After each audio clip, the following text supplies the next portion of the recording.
राधे राधे दोस्तों, मैं राधा वल्लभ मिश्रा आपका हमारे यूट्यूब चैनल एस्ट्रो प्रॉफिट में बहुत बहुत अभिवादन करता हूं।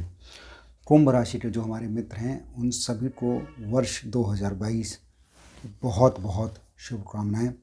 और आज इस वीडियो में हम जानने वाले हैं कुंभ राशि के जितने भी हमारे मित्र हैं उन सभी के लिए वर्ष 2022 किस तरह जाने वाला है। हम इस वीडियो में लाए हैं वर्ष 2022 का राशिफल कुंभ राशि के हमारे जो मित्र हैं उन सभी के लिए। सबसे पहले हम जानने वाले हैं जो भी हम वार्षिक राशिफल बताते हैं उसमें शनि और बृहस्पति इन दो प्लैनेट्स का मेजर रोल होता है, और साथ ही साथ दो शैडो प्लैनेट्स राहु और केतु, उन पर भी ध्यान देना चाहिए। हम पहले समझ लेते हैं कुंभ राशि के जो हमारे मित्र हैं उनकी प्लानिटरी पोजीशन कैसी रहने वाली है। इसमें बृहस्पति जो है वो कुंभ राशि के ऊपर से ही जा रहे हैं और ये 13 अप्रैल 2022 तक इसी पोजीशन पे है। फिर 13 अप्रैल 2022 में सायं 4:58 पर ये यहाँ से दूसरे भाव में मीन राशि में संचार करने वाले हैं। तत्पश्चात हम राहु के बारे में यदि जानें तो राहु इस समय चतुर्थ स्थान में से जा रहे हैं और ये 12 अप्रैल 2022 में चतुर्थ स्थान से उल्टे चलते हुए तृतीय स्थान तीसरे स्थान में जाने वाले हैं मेष राशि में, और फिर तत्पश्चात पूरे वर्ष ये वहीं रहने वाले हैं। इसी तरह से केतु जो हैं वो आपके दशम स्थान में चल रहे हैं और वो भी 12 अप्रैल 2022 में प्रातः 10:36 पर यहाँ से नवम भाव में अर्थात तुला राशि में आ रहे हैं। और शनि जो है वो आपके द्वादश स्थान में चल रहे हैं।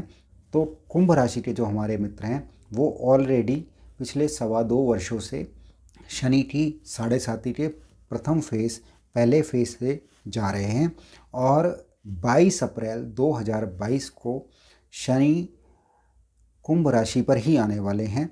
शनि की 7.5 का दूसरा चरण आरंभ होने वाला है। तत्पश्चात पूरे वर्ष वो वहीं पर ही हैं। तो इन सब विषयों के साथ साथ 12 भाव और राशियां तथा नवग्रहों की जो स्थिति है उसका अब अवलोकन करते हैं और उसी के अनुसार आपका राशिफल भी हम बताते चलते हैं। तो यहाँ पर प्रथम भाव में बृहस्पति विराजमान है और प्रथम भाव कुंभ राशि के जो स्वामी हैं वो शनि द्वादश स्थान में बुध के साथ विराजमान है। प्रथम भाव पर मंगल की भी दृष्टि यहाँ पर है। तो ऐसी स्थिति में जब शनि द्वादश भाव में संचार कर रहे हैं और शनि की 7.5 चल रही है तो सबसे पहली जो बात आती है वो ऐसी स्थिति में अपने कुटुंब से अपने परिवार से बहुत बार दूर ले जाता है या अपने जन्म स्थान से दूर ले जाता है।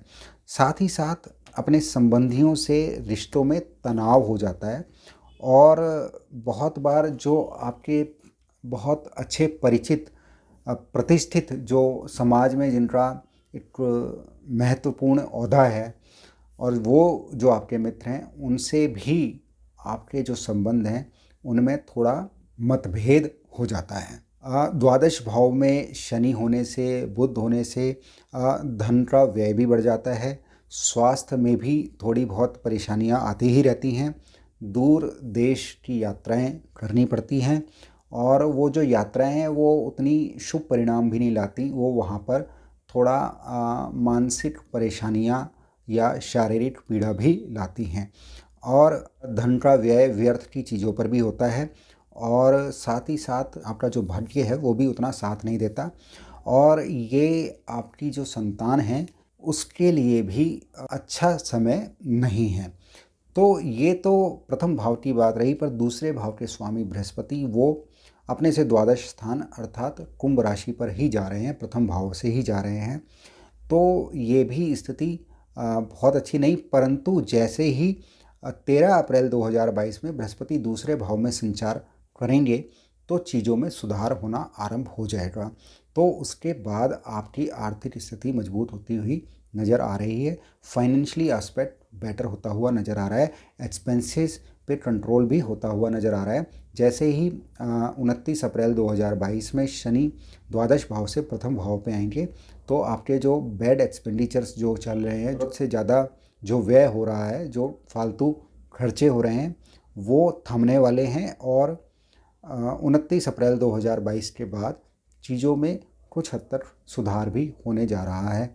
तीसरे भाव के स्वामी मंगल जो है वो दशम स्थान में है, चंद्रमा और केतु के साथ। दशम स्थान में उनकी अपनी स्वयं की राशि वृश्चिक है, तो यहाँ पर भी स्थिति अच्छी नज़र आ रही है। परंतु जैसे ही शनि का ट्रांजिट प्रथम भाव में होगा और उसकी शनि की दृष्टि जो है वो तीसरे भाव में पहुँचेगी, अपने जो सिबलिंग्स हैं, जो अपने भाई बहन हैं, उनके साथ संबंधों में थोड़ा सा तनाव यहाँ पर बनता हुआ नज़र आ रहा है। चतुर्थ भाव में ऑलरेडी राहु विराजमान है, जो माता के स्वास्थ्य के लिए थोड़ा सा अच्छा नहीं है। साथ ही साथ वो परिवार में भी तनाव जैसी स्थिति दर्शा रहे हैं। ये स्थिति में सुधार भी 12 अप्रैल 2022 के बाद होता हुआ नज़र आ रहा है। चतुर्थ भाव पे मंगल की दृष्टि, चंद्रमा की दृष्टि है। ऐसी स्थिति में एक और बात बनती हुई नज़र आ रही है, आप चाहें तो किसी भूमि अथवा प्रॉपर्टी में इन्वेस्टमेंट भी कर सकते हैं। पंचम भाव के स्वामी बुध द्वादश स्थान में द्वादशे शनि के साथ हैं, तो यहाँ पर थोड़ा सा जो विद्यार्थी हैं उनकी पढ़ाई पे एक्सपेंसेस बढ़ने जा रहे हैं और संभव है वो कहीं दूर ग्रामीण इंस्टीट्यूट में उनका एडमिशन हो। वो जो विदेश में पढ़ना चाह रहे हैं बच्चे, उनकी मनोरथ भी यहाँ पे पूरे होते हुए नज़र आ रहे हैं। पंचम भाव पर सूर्य, शुक्र, बृहस्पति और मंगल की दृष्टि है, तो ऐसी स्थिति में प्रेम संबंधों में थोड़ी सफलता मिलती हुई यहाँ नज़र आ रही है। जो भी जातक जातिकाएं संतान के लिए प्रयासरत हैं तो वहाँ पर भी सफलता मिलती हुई नज़र आ रही है। छठे भाव के स्वामी चंद्रमा का दशम भाव में नीच राशि में होना और वहाँ पर केतु और मंगल के साथ में बैठना, वहाँ पर उसका नीच भंग होना, ये सब बातें दर्शा रही हैं कि आप आने वाले समय में आपकी जो जॉब है उसमें इम्प्रूवमेंट होगी, आपके जो कार्य क्षेत्र है उसमें इम्प्रूवमेंट होगी। और ये शुरुआती दौर में थोड़ी सी परेशानी है, बट अप्रैल ऑनवर्ड्स वहाँ पर भी सेटलमेंट होता हुआ नज़र आ रहा है। सप्तम भाव के स्वामी का लाभ भाव में जाना और वहाँ पर चतुर्थेश और नवमेश शुक्र का भी होना और सप्तम भाव पर बृहस्पति की दृष्टि होना एक इंडिकेशन है कि आपको आपका जो जीवन साथी है उसकी ओर से पूर्ण साथ मिलने वाला है और वो भी आपकी आय की वृद्धि में सपोर्ट देने वाले हैं। अष्टम भाव के स्वामी का द्वादश भाव में जाना विपरीत राजयोग बनाता हुआ द्वादशेश के साथ होना, वहाँ पर फिर से विपरीत राजयोग बना हुआ है, तो ऐसी स्थिति ये इंडिकेशन करती है कि विषम परिस्थितियों में भी आप जो है लाभ पाने में सक्षम रहने वाले हैं। आल्दो इनिशियल स्टेज पे एक्सपेंसेस बड़े चढ़े रहने वाले हैं, बट जैसा मैंने पहले बोला वो अप्रैल ऑनवर्ड्स सेटल डाउन होने आरंभ हो जाएंगे। नवम भाव के स्वामी का लाभ भाव में जाना और सप्तमेश के साथ होना एक बार फिर से इंडिकेशन है। नवम भाव पर बृहस्पति की दृष्टि होना फिर से इंडिकेशन है आपका जो भाग्य है आपका साथ देने वाला है। आप थोड़ा सा शनि की 7.5 होने की वजह से मेहनत थोड़ी ज़्यादा करनी पड़ सकती है, परंतु भाग्य आपके साथ में है, आपका लक आपके साथ में है। ऐसी स्थिति में आपके द्वारा किया हुआ परिश्रम व्यर्थ नहीं जाने वाला है और वो अवश्य ही अच्छा फल देने वाला है, आपकी सोच से भी ज़्यादा। और दशम भाव में स्वराशि के मंगल का होना यहाँ पर रोचक नामक पंच महापुरुष योग बना रहा है, तो ये स्थिति बहुत अच्छी है। साथ ही साथ यहाँ पर चंद्र मंगल नामक लक्ष्मी योग भी बन रहा है, तो ये दोनों स्थितियाँ एक इंडिकेशन है कि अभी राहु केतु के एक्सिस में फंसे होने की वजह से ये स्थिति इतनी अच्छी फलदायी नहीं है, परंतु जैसे ही राहु केतु का एक्सिस 12 अप्रैल 2022 में यहाँ से हटता हुआ नज़र आता है, उसके बाद स्थिति में अवश्य ही बड़ा बदलाव आने वाला है। आपकी जॉब, बिजनेस, उसमें बहुत अच्छा सुधार और नई नई अपॉर्चुनिटीज़ नज़र आती हुई, तो ऐसा नज़र आ रहा है। अप्रैल ऑनवर्ड्स जो है वो यदि आप जॉब चाह रहे हैं बदलना तो वहाँ पर भी स्थिति बनती हुई नज़र आ रही है। साथ ही साथ पोजीशन है ऑफिस में, उसमें भी सुधार होता हुआ नज़र आ रहा है, आपका रैंक सुधरने जा रहा है। और यदि ये सब चीज़ें सुधर रही हैं तो आपके लाभ स्थान में बैठे हुए सूर्य और शुक्र ये इंडिकेशन भी दे रहे हैं आय भी बढ़ने वाली है, तो आय के स्तोत्र भी बढ़ने वाले हैं, आय भी बढ़ने वाली है। अप्रैल ऑनवर्ड्स जो आपके मित्र हैं वहाँ से भी सपोर्ट मिलने वाली है। तो सारी चीज़ें बेटर होती हुई जा रही हैं। और बाद में जो द्वादश भाव में जो हानि के स्थान में अभी शनि और बुध चल रहे हैं, तो वो भी अप्रैल 29/2022 तक ही यहाँ पर परेशानी दे रहे हैं। तो तब तक थोड़ा पैसा व्यर्थ की चीज़ों में, ट्रीटमेंट में, मेडिकल एक्सपेंसेस में और फालतू के अनाप शनाप खर्चों में संभव है हो जाए आपके गैजेट्स जो हैं वो ख़राब हो जाएं और उनके लिए बार बार आपको रिपेयरिंग के लिए पैसे देने पड़ें। संभावना अभी बनी हुई है, पर 29 अप्रैल 2022 के बाद उसमें एक आमूल्य परिवर्तन और सुधार होता हुआ नज़र आ रहा है। हाँ, 29 अप्रैल 2022 से पूर्व जो भी जातक विदेश में जॉब सर्च कर रहे हैं या दूरगामी क्षेत्र पे जॉब सर्च कर रहे हैं, तो वहाँ पर भी सफलता मिलती हुई नज़र आ रही है। तो बहुत चीज़ों में ये बुरा है, तो कुछ चीज़ों में अच्छा भी है। यहाँ पर तो हमने जो चर्चा की अभी वो 12 भावों में जो प्लानिटरी पोजीशन है उस पर अभी ये चर्चा हुई। परंतु कुंभ राशि के जो हमारे मित्र हैं उन्हें मैं 2 बातें और बहुत महत्वपूर्ण बताना चाहता हूँ। पहला, अप्रैल 2022 से पहले जनवरी 2022 से 1 जनवरी 2022 से और 29 अप्रैल 2022 में आपका जो नवम भाव है, 9th हाउस जो है, वो बहुत ज़्यादा बली है।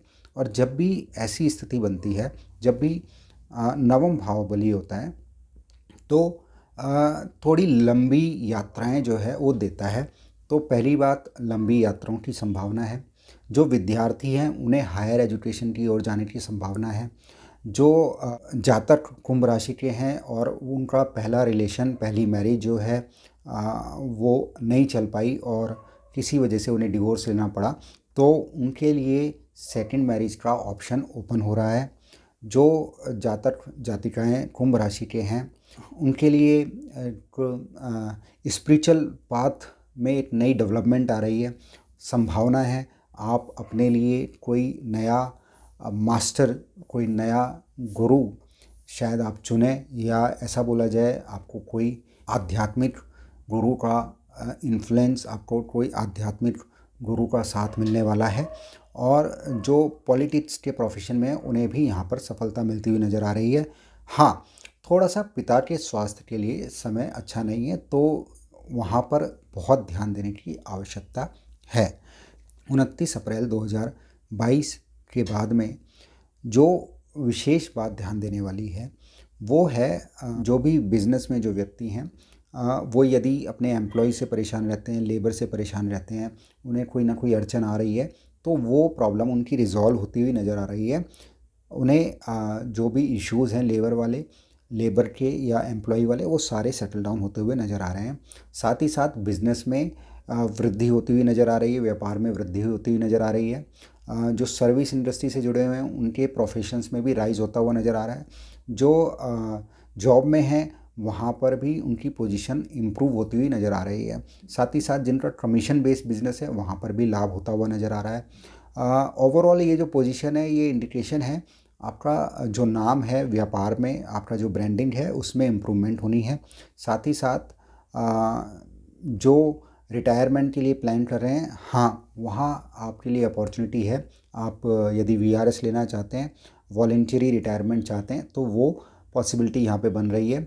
और साथ ही साथ यदि आपकी कोई बुरी दशा नहीं चल रही, डेफिनेटली जितने भी हमारे बिज़नेस में जो भी एक्सपोर्ट से रिलेटेड जुड़े हुए हैं, जो भी पब्लिकेशन में, कम्युनिकेशन के बिज़नेस में, प्रोफेशंस में हैं, जो मेडिकल प्रैक्टिशनर्स हैं, जो लीगल प्रोफेशन से जुड़े हुए हैं, जितने भी टीचिंग प्रोफेशन से जुड़े हुए हैं, और जो भी पॉलिटिकल प्रोफेशन से जुड़े हुए हैं, जो भी कंप्यूटर प्रोग्रामिंग से जुड़े हुए हैं, उन सबको विशेष तौर पे लाभ रहने वाला है। हाँ, मैंने बोला यदि दशा बुरी चल रही हो तो थोड़ा सावधानी बरतने की आवश्यकता है, वो आपकी इंडिविजुअल पत्री से ही पता चलेगा। यदि दशा बुरी चल रही हो तो कैरियर में एक रुकावट अथवा प्रॉब्लम आ सकती है, अन्यथा ओवरऑल मोटे तौर पे बहुत अच्छा नज़र आ रहा है। इन सब के अलावा 2-3 बातें मैं आपको और यहाँ पे बताना चाहता हूँ। पहला, आपकी जन्म पत्री में पहला भाव, तीसरा भाव और 7वां भाव, ये शनि राहु केतु के इन्फ्लुएंस में रहने वाला है। तो यहाँ मैं बोलना चाहता हूँ अप्रैल ऑनवर्ड्स, अप्रैल 2022 के बाद आप, यदि आपकी जन्मपत्री में कोई बुरी दशा चल रही हो या मार्केश यानी द्वितीयेश दूसरे भाव के स्वामी और सप्तमेश सातवें भाव के स्वामी की दशा चल रही हो, तो अवश्य ही महामृत्युंजय मंत्र का आप जाप करते रहिए। कम से कम 5 माला जाप आपको रोज़ करना ही चाहिए, और यदि जाप ना हो पाए तो आप महामृत्युंजय मंत्र इतना अवश्य सुने। दूसरी बात, ये आपके पैरों में परेशानी संभव है, साथ ही साथ आपके सर में आपको माइग्रेन का पेन, आपके सर में दर्द, ये भी समस्या संभव है। साथ ही साथ कुंभ राशि की जो जातिकाएं हैं उनको रिप्रोडक्टिव सिस्टम से रिलेटेड प्रॉब्लम भी संभव है। तो ये 3-4 चीज़ें हैं जो ध्यान देने वाली है। साथ ही साथ अब यहाँ पे जान लेते हैं कौन से उपाय हैं जिसे करने से यदि कोई प्रॉब्लम आ रही हो तो वहाँ पर राहत मिले। यदि आप इस समय परिवार में समस्याओं से उलझे हुए हैं तो सबसे उत्तम उपाय है, आप प्रत्येक बुधवार आप पंछियों को सतनजा डालें। और यदि आप प्रोफेशनली आप अपनी जॉब में या बिज़नेस में परेशान हैं तो वहाँ पर आप गणेश जी के लिए लड्डू का भोग लगाते रहें या अथर्व शीर्ष का पाठ आप सुनते अथवा करते रहें। यदि आपको कोई प्रॉब्लम नज़र आ रही है जिसमें आपको लीगल इश्यूज़ हैं तो आप भैरव मंदिर में प्रसाद चढ़ाएं। और यदि आपको स्वास्थ्य संबंधी समस्या नज़र आ रही हो तो ऐसी स्थिति में आप प्रत्येक शनिवार पीपल पर दिया जलाते रहें, शनि जी पर तेल चढ़ाते रहें, और जितने भी और जो भी आपकी सामर्थ्य हो उसके अनुसार जो ज़रूरतमंद हैं उन्हें भोजन की व्यवस्था आप शनिवार करते रहें। इनमें से जो भी आप नियम बना पाएँ वो आपके लिए इस 7.5 में भी लाभप्रद ही रहने वाला है। तो हम समस्त 12 राशियों का राशिफल ला रहे हैं। आप अपने परिवार में आपके जो इष्ट मित्र हैं उन्हें भी हमारी इन वीडियोस से अवगत कराएं, उन्हें भी आप हमारी वीडियोस भेजें। और बहुत जल्दी नई वीडियो में फिर से मुलाकात होगी। उससे पूर्व एक बार फिर से हमारे समस्त व्यूअर्स जो हैं उन्हें वर्ष 2022 की बहुत बहुत शुभकामनाएं। बहुत जल्दी नई वीडियो में फिर से मुलाकात होगी, तब तक के लिए राधे राधे।